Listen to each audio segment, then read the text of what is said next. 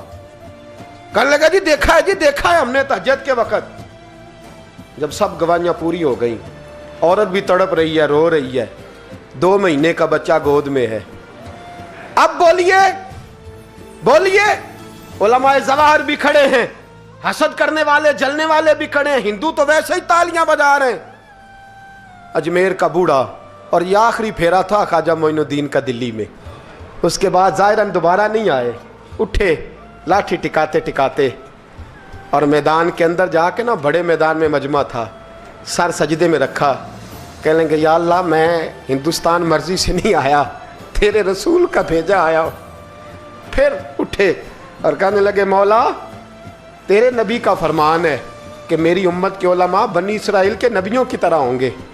اگر یوسف کے لیے بچہ بول سکتا ہے تو میرے کتب کے لیے بھی بولنا چاہیے. اگر یوسف علیہ السلام کے لیے بول سکتا ہے تو میرا قطب الدین بھی سچا ہے. اس کے لیے پھر اٹھے, اس بی بی کی طرف بڑھے. لوگ کہنے لگے نہ جانے اب کیا ہوگا.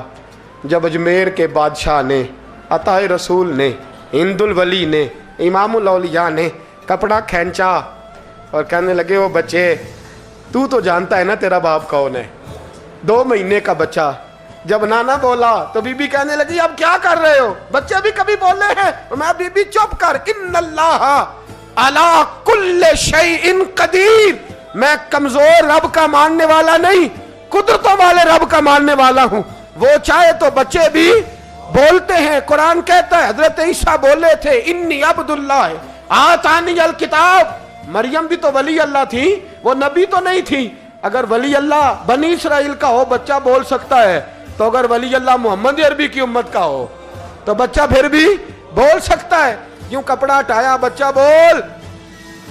2 مہینے کا بچہ ماں کی گود میں اٹھ کے بیٹھ گیا اور بچہ بول کے کہنے لگا السلام علیکم یا ولی اللہ. جب یہ لفظ ادا کیے تو نعرے لگنے لگے, لوگ رونے لگے. بی بی بے ہوش ہو کے گری, فرمانے لگے مجھے سلام نہ کر, میرے کتب کی بات بتا. کہنے لگا قسم ہے اللہ کی عزت کی, وہ سامنے مجمع جو سردار بیٹھا ہے وہ میرا باپ ہے. قطب الدین تو بے گناہ ہے, قطب الدین تو بے گناہ ہے, میرا باپ تو وہ بیٹھا ہے. یہ قاضی بھی سازش میں شریک ہے. کئی مسلمان خریدے گئے, یہ گواہ خریدے گئے. جب گواہی ہو گئی, بچہ یہ لفظ کہہ کہ اللہ اکبر کہتا ہوا پھر چپ کر گیا. خواجہ قطب الدین صاحب کا بازو پکڑا, خواجہ معین الدین صاحب نے مجمع سے باہر نکلے. لوگ کہنے لگے حضور آپ کچھ بولتے نہیں. فرمانے لگے جس نے بولنا تھا وہ بول چکا ہے, جس نے بولنا تھا وہ جو جادو, وہ جو سر چڑھ کے بولے. فرمایا تم نے افواہوں پہ نظر رکھی اور میں نے اللہ کی قدرت پہ نظر رکھی. تم نے اس کے کردار کو جھنجھوڑا اور میں نے اس کے کردار کو تعمیر کیا. حضرت سلطان شمس الدین تمش بھی پیچھے دوڑے, کہا حضور کہاں لے جا رہے ہو. فرمایا کتب میرا آیا, میں جمائر ساتھ لے کے جا رہا ہوں. اب میں نے اپنا بچہ تمہارے سپرد, اب میرے پاس رہے گا. تم نے ستایا میری اولاد کو, اب یہ میرے پاس رہے گا, میں نے نہیں تمہیں دینا. لوگ راہیں بچھا کے, نظریں بچھا کے بیٹھ گئے, پاؤں میں گر گئے. کہنے لگے حضور ہمارے لیے نہیں, رسول اللہ کے دین کے لیے, ہمارے لیے نہیں, تعمیر شریعت کے لیے, ادائے سنت کے لیے چھوڑ جائیے. خواجہ صاحب کہنے لگے قطب الدین جا, تجھے چھوڑ کے جاتا ہوں, اب قیامت تک کوئی تیری رسوائی کی جرت نہیں کر سکے گا.